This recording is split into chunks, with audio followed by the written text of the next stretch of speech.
өлең шумақтарына назар аударыңдаршы балалар.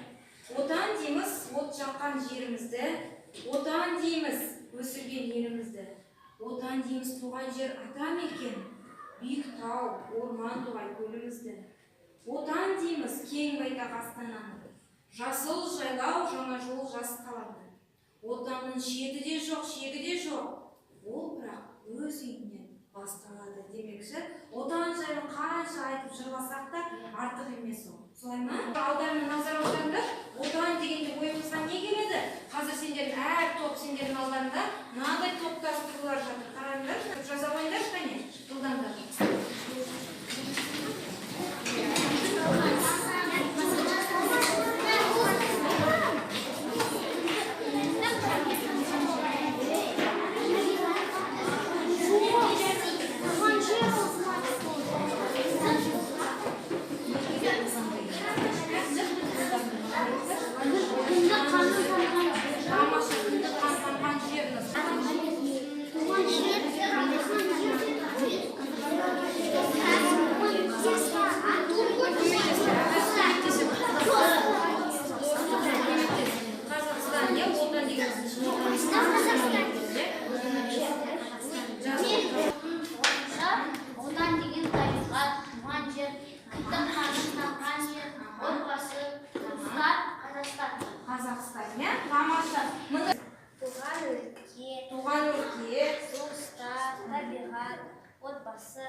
Туған ел, отан дегеніміз отан, я? Мұнда жаңа ақпарат туған өлке. Отан дегеніміз біздің туған өлкеміз. Солай ма? Туған өлкеміз, ата мекеніміз, туған отанымыз, солай ма? Қандай бір керемет, тіпті өсімдіктерді біздің өлкеміздегі өсімдіктерімізде біздің туған өлкеміз, туған отанымыз, солай ма? Біз оны басқа ештеңеге де алмастыра алмаймыз. Енді Ахметтің осы жерде отан жайлы айтып беретін сендерге өлең шумақтары бар, жақсылап тыңдаңдар. Айта ғой Ахмет, дұрыс шығарып. Көп ауылына шықпайды.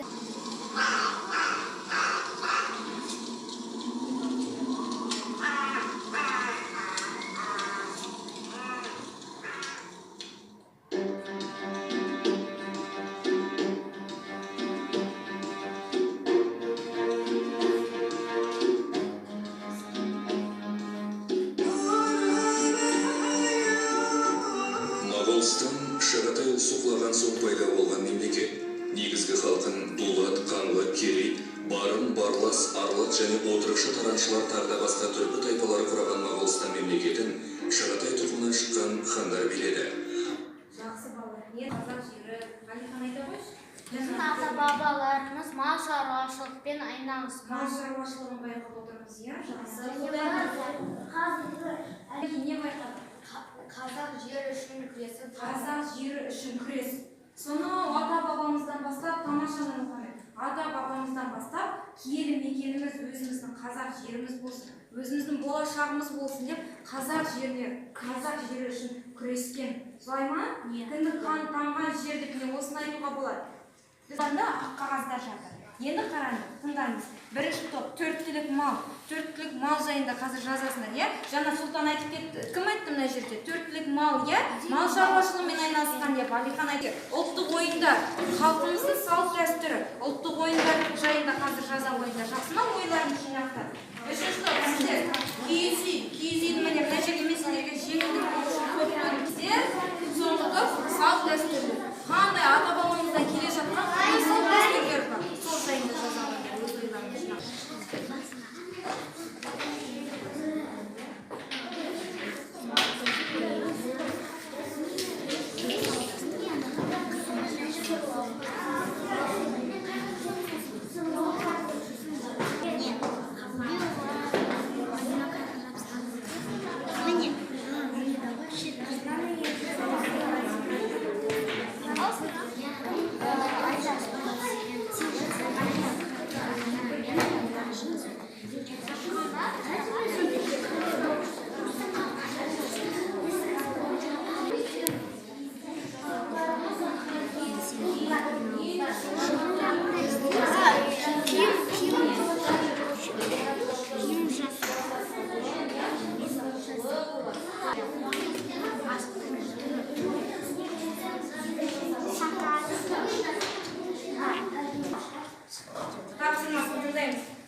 көкпар, тоғызқұмалақ, олқа деген аттары бар. Соған. Оқ, шаңырақ, Шаңырақты көрсетші кәне. Иә, жақсы. Және несі болады? Есікті кейде қырылдауық дейді. Солай ма? Баяғы заманда есік емес, оны не деп атаған екен? ұлттық тағамдарға сүт, ет, сорпа, ұн, дән, балық, жеміс, шелпек деген тағамдар жатады. Табақ тарту тағамдардан Табақ тарту дәстүрі бар, солай ма бізде? Қандай түрлісі? Ал, қандай салт? салт дәстүрінен қырқынан шығару шілдеханада баланың құрметіне той жасалады. Шілдеханаға жиналғандар бауы берік болсын деп айтады. Ал тұсаукесерде бала еңбектеніп жүріп үйреніп жатқан кезінде тұсаукесер жасайды. Тұсаукесердегі қариялар айтады, қаз балам деп айтады. 16 желтоқсанда Мәскеудің тағайындауымен Қазақстан компартиясы орталық комитетінің бас хатшылығына осыған дейін Қазақ даласына аяқ басып көрмеген Геннадий Колбиннің сайлануы Бұл видео бейнероликтен пайдалы. Астана енді соғылып Астана туралы айтып қазақ жеріне деген қазақ елі үшін солай күрес әлі де жалғасуда. Солай ма? Біздің өзіміздің егемендігімізді алу үшін, тәуелсіздігімізді алу үшін ата-бабамыз аңсаған сіздерге мемлекеттік тудың авторы кім, не бейнеленген осы жайында жылдам жұмыс жасай қоямыз. Екінші топ сіздерге елтаңба, мемлекеттік елтаңба, онда не бейнеленген? Жақсы ма? Автор, сіздер мемлекеттік әнұран, авторы кім? Қалай аталады? Сөзін жазған кім? Әнсін жазған кім? Сіздерге төртінші топ тәуелсіздік,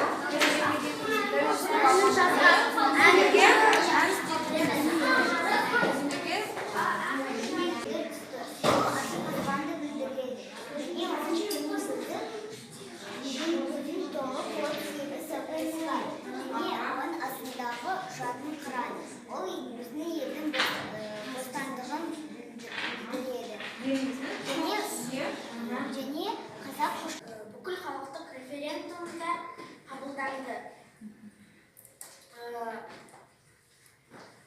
Конституция деген жалпы мағынасы не? Ереше, солай ма?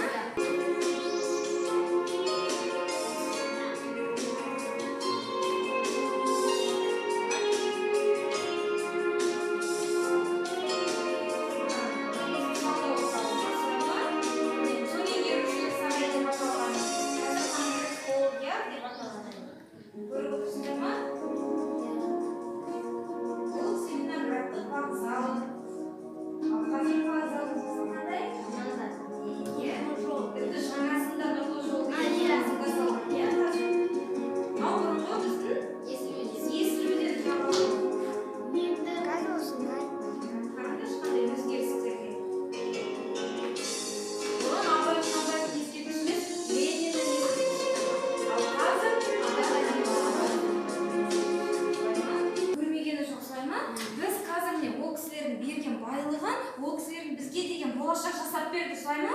Сол болашақты әрі қарай дамытатын, әрі қарай алып баратын кімдер? Біз, солай ма? Сонда да біз өзіміздің өткен өмірімізді, тарихымызды ұмытпауымыз керек. Солай ма? Тарихсыз болашақ жоқ деген сөз бар. Ешқашан да тарихымызды ұмытпауымыз керек. Ал енді осы ортақ тапсырма бергім келіп тұр мен сендерге. Өткен балалар қазақ ырымшыл халық деді, солай ма? Салт дәстүрді ұстанған халық деді. Енді осы ырым тиымдарды есімізге түсіре қойшы. Қазақ нені ырымдап айтады? Содан кейін қазақтың мынандай бар болар, киелі сандар деген санға назар аударған, солай ма? Қандай сандар киелі сандар деп аталады? Қандай ырым тиымдарды ұстанған? Айселі айта ғой. 7 деген сан, киелі сан, несімен? 7 күн, аптаның 7 күні, солай ма? Жақсы, тағы. 7 апта, біз білеміз бе 7 аптамызды? Бала, е? Кім? Әке, бала, немере, шөбере.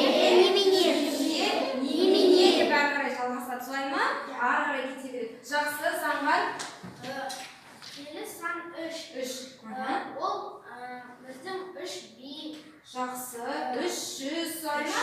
Ұлы жүз, орта жүз, кіші жүз болып бөлінген солай ма? 3 би басқарған. Жақсы, одан кейін 7 қарақшы солай ма? Келі сандар дедік. Жақсы, бұл мақсаттарын осы менің болашақтағы Қазақстаным, менің болашақтағы киелі мекенім, ата мекенім қандай болмақшы? Осыны эссе түрінде өз ойларыңды жаза қойыңдар, жылдам қазір. Жылдам жаза қойыңдар. Мына алдарындағы постер қағазға жаза беріңдер. Әркім өз ойын қосып бір қағазға жазып қойыңыз сіздерге. Жылдам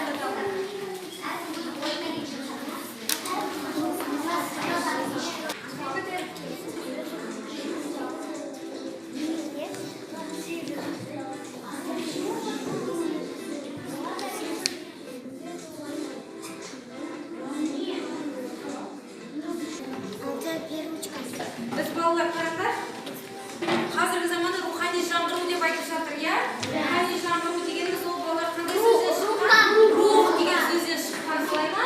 Біз өзіміздің дәстүрімізді, өзіміздің ата тегімізді, тарихымызды ешқашан ұмытпауымыз керек, солай ма?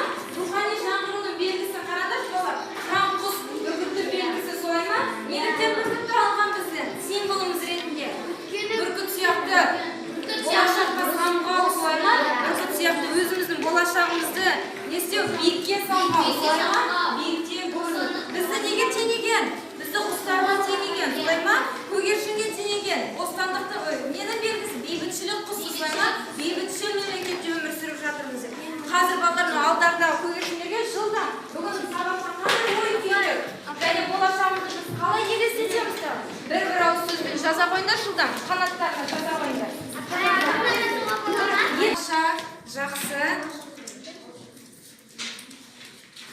Жақсы, қане Ахмет, сен не істедің бүгінгі сабақта? Отан жайлы, иә, отан туған өлке, мен үшін қымбат өлке дейді. Жақсы, тамаша, қане, Заңғар, сен маған білім алдым дейді, не істедің дейді. Отан жайлы көп оқып үйрендім дейді. Тамаша, қане, отан өз мемлекетімізді қорғауымыз керек дейді. Тамаша, біздің өзіміздің мемлекетіміз біздің өзіміздің қолымызда. Жақсы ма? Қазір ары қарай жалғастырып біле береміз. Енді балалар қараңдаршы, мына қыран құсқа назар аударыңдаршы. Қыран құстың басы ол біздің қараңдар, біздің тарихымыз. Әрқашан өз еліміздің тарихы біздің жадымызда, санамызда болу керек. Солай ма? Сосын